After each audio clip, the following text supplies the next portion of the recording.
Começamos o segundo bloco do Diversidades de hoje, aqui na CDL de Arroio do Meio, com a gerente executiva da CDL, a Raquel, com o Fábio, presidente da CDL, e o Adelar, que é o presidente da ACISAM. E diante de toda essa realidade, a Raquel nos colocava 332 casas de comércio, instituições que foram atingidas, né? Adelar, como foi isso na indústria? Vocês têm algum número, algum parecer, algum valor? Como é que vocês se organizaram nesse levantamento?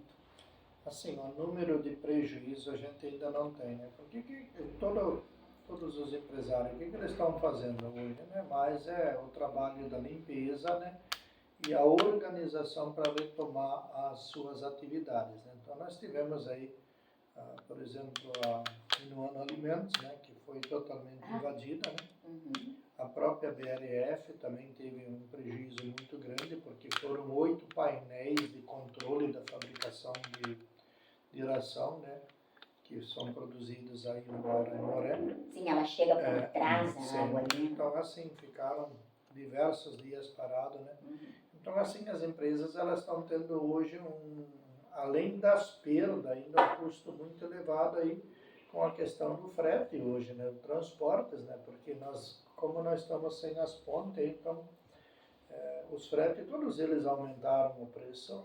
Não é que o transportador está ganhando a mais, né? O transportador, ele está, inclusive, hoje nós temos um problema muito sério no transporte, porque nós estamos tendo que rodar mais, nós temos muita despesa nas rodovias, né?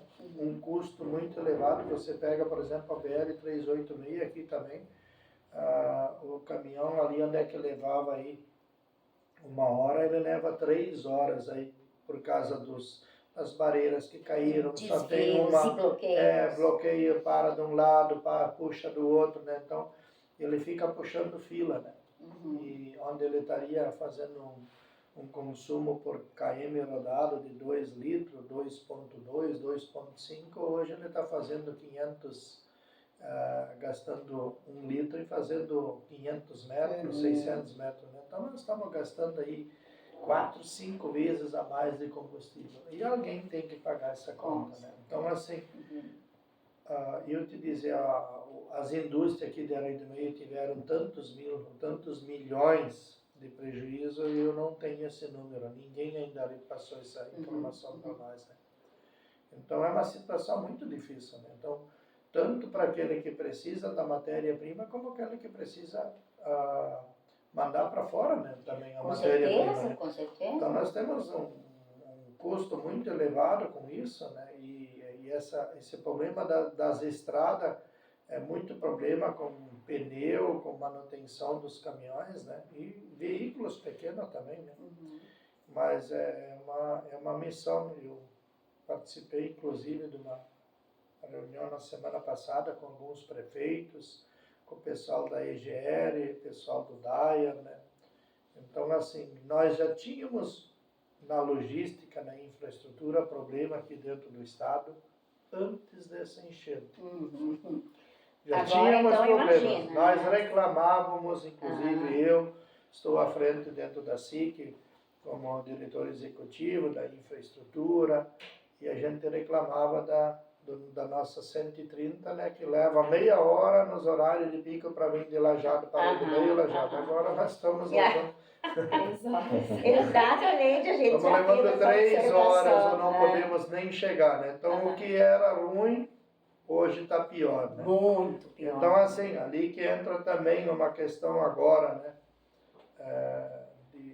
O que vai ser feito, né? Então, nós temos que já pensar um pouco dele. Nós não podemos tentar resolver um problema que nós temos agora. Nós já temos que fazer as coisas pensando para frente, né?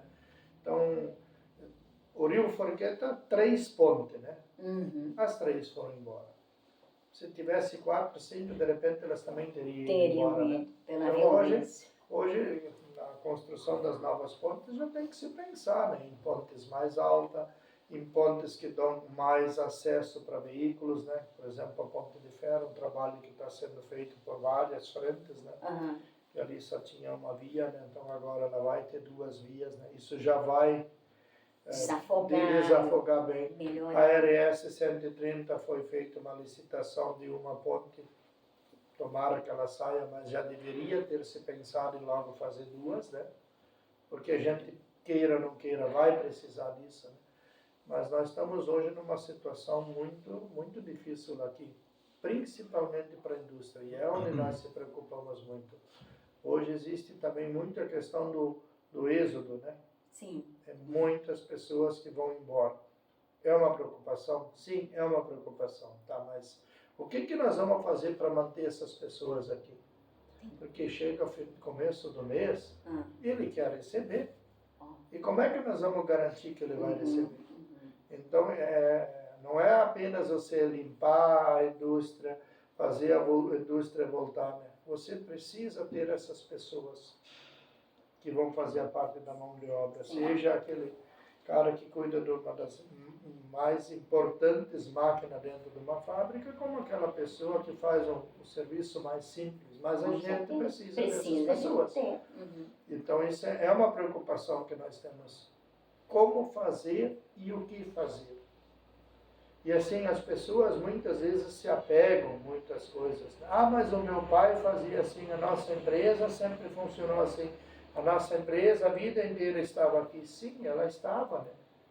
Mas ela hoje não vai mais poder continuar ali. Exatamente. E isso é muito da questão das pessoas se apegar, né? Então nós temos que ter uma virada de chave. Ah, o centro de Herói do Meio. Sim, o centro de Herói do Meio é aqui, né? Sim. Mas ele consegue continuar sendo aqui? Então é um desafio muito grande hoje, principalmente para nossos prefeitos das nossas cidades. Porque eles vão ter que fazer essa virada de chave. Eles têm que começar. Nós que estamos à frente, eu da CISAM, CDL, a gente tem que começar a se envolver também. E isso não vai ser um trabalho simples e nem fácil. E nem de uma hora para outra. Rápido. Nós temos escola, nós temos creches, nós temos igrejas, nós temos praia, nós temos muita coisa que tem que ser repensado agora. Aonde fazer e como fazer. E com certeza, os imigrantes que começaram na cidade de Herói do Meio tiveram uma visão numa cidade para a época deles. Sim. Nós já temos que ter uma visão totalmente diferente. Né? Exato.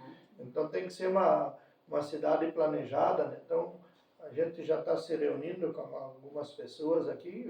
Eu dou muito pelo meu trabalho que eu sempre tive durante 25 anos, depois agora já são 18 anos à frente da Valilog.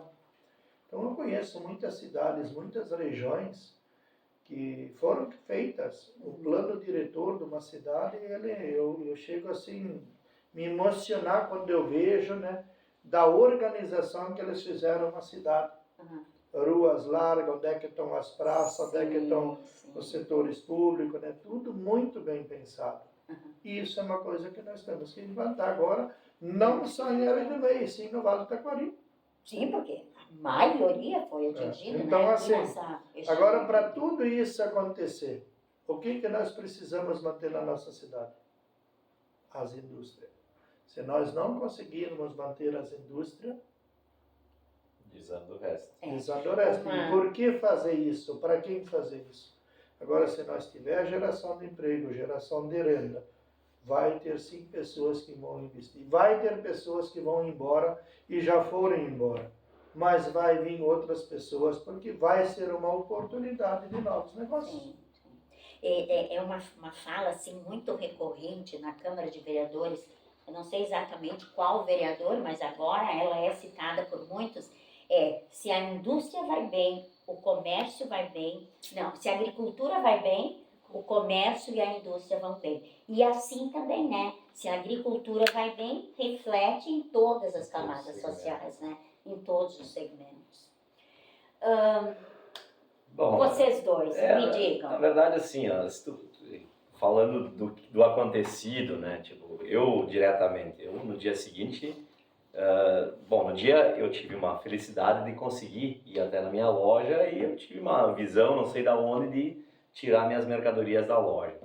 Então eu acabei não perdendo nenhuma mercadoria. Conseguiste tirar? Consegui, tirei tudo, né? No dia antes da enchente, então. Mas as pessoas devem ter dito, mas tá louco, Flávio? Vários amigos meus, mas o que tu tá Mas Às fazendo? vezes ser louco é bom. É bom. E foi de tarde, eu fui às 13h30 da tarde, levantei uma parte, cheguei em casa, era 5h30 e 6 horas, eu falei pro Cristiano, meu sócio, falei, cara, vamos lá tirar tudo.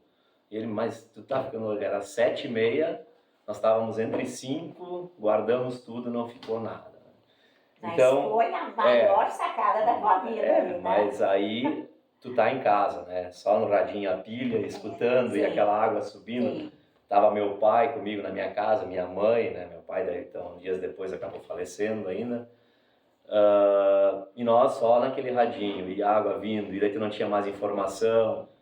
Não me esqueço, era umas 9 horas da noite, daí na Independente, teve uma entrevista com alguém de Arroio do Meio, já tá batendo no teto do Sicredi, né?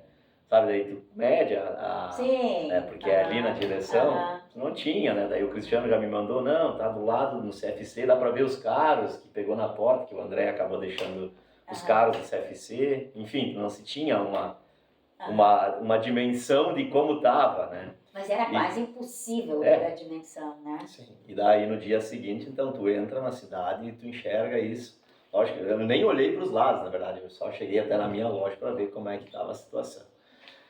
Limpamos um pouco e era umas 10h30, eu acho que não tinha água, não tinha luz, tiramos o mais grosso assim fora. Sim.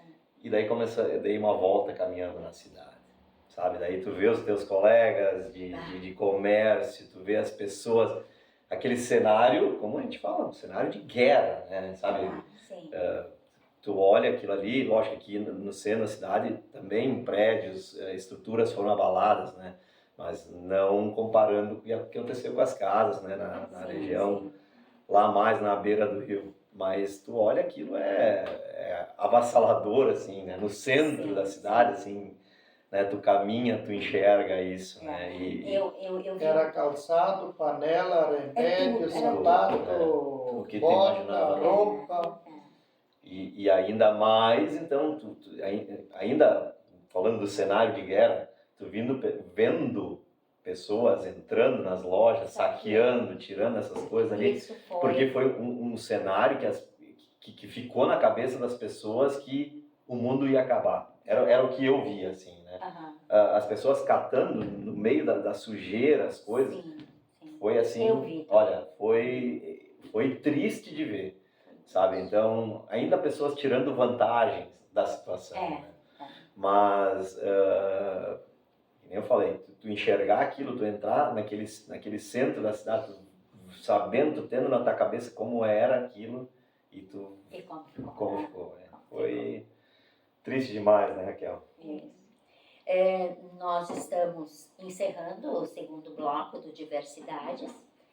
Diante desses comentários aqui, a gente pôde perceber o quanto esta cheia, essa enchente, ela foi catastrófica, não só para Arroio do Meio, mas para toda a região do Vale do Taquari e grande parte do estado também.